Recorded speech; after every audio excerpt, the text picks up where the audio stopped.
কিভাবে আপনার টিকটক আইডির সমস্যার কথা টিকটক টিমকে জানাবেন আজকের ভিডিওতে আপনাদেরকে দেখিয়ে দিব। So let's start today's video. আমরা সরাসরি চলে আসবো টিকটক অ্যাপে। টিকটক অ্যাপে আসার পর থ্রি ডট মেনুতে ক্লিক করে সেটিং এন্ড প্রাইভেসি অপশনে ক্লিক করে সেটিংয়ে চলে আসবো। তারপর নিচে আসবে, নিচে আসার পর আপনারা দেখতে পাবেন এখানে রিপোর্ট এ প্রবলেম অপশনে ক্লিক করে আপনাদের মাঝে এরকম একটা ইন্টারফেস আসবে। এখানে ক্লিক করবেন বন্ধুরা।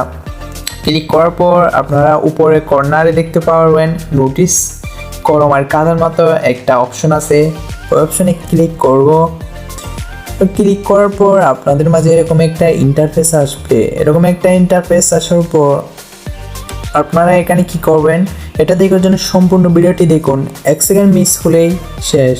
সো নোটিস অপশনে এখানে উপরে দেখতে পাবেন আমি অনেক রিপোর্ট করেছিলাম, আমার সমস্যার কথা টিকটক টিমকে জানিয়েছিলাম। সো উপরে নোটিস অপশনে ক্লিক করবেন। ক্লিক করার পর আপনাদের মাঝে এরকম একটা ইন্টারফেস আসবে, টেল আস ইউর ফিডব্যাক। সো আপনি ওদের সমস্যার কথা কীভাবে জানাবেন। সো আমি একটা রিপোর্ট করছিলাম, আমার আইডি পড়িতে যাচ্ছে না, এরকম করে একটা রিপোর্ট করছিলাম। চাইলে আপনারা এটা নিতে পারবেন, ডিসক্রিপশন বক্সে এটা দিয়ে দিব। তো এই রিপোর্টটা করবেন, অথবা আপনার যে আইডির সমস্যা আছে ওই সমস্যা আপনি এখানে বলবেন। তো কিভাবে ইংলিশ বলবেন, আমার আইডিতে ট্রান্সলেট একটা ভিডিও আছে, কিভাবে বাংলা থেকে ইংলিশে রূপান্তরিত করবেন লেখা, ওইটা দেখে আসতে পারবেন। তো আপনি এখানে ক্লিক করে গ্যালারিতে চলে আসবেন। গ্যালারিতে আসার পর আপনার আইডির একটা স্ক্রিনশট নিয়ে নেবেন।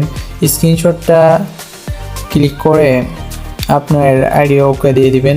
ওকে দেওয়ার পর একটু লোডিং নেবে। এবার আপনারা ওইখানে দেখতে পারবেন রিপোর্ট নামে একটা অপশন আছে, ওইখানে ক্লিক করে আপনারা এটা সাবমিট করে দেবেন। সো এরকম টিকটক সম্পর্কে নানা ধরনের তথ্য পেতে আমাদের চ্যানেলটি সাবস্ক্রাইব করে আমাদের সাথেই থাকুন।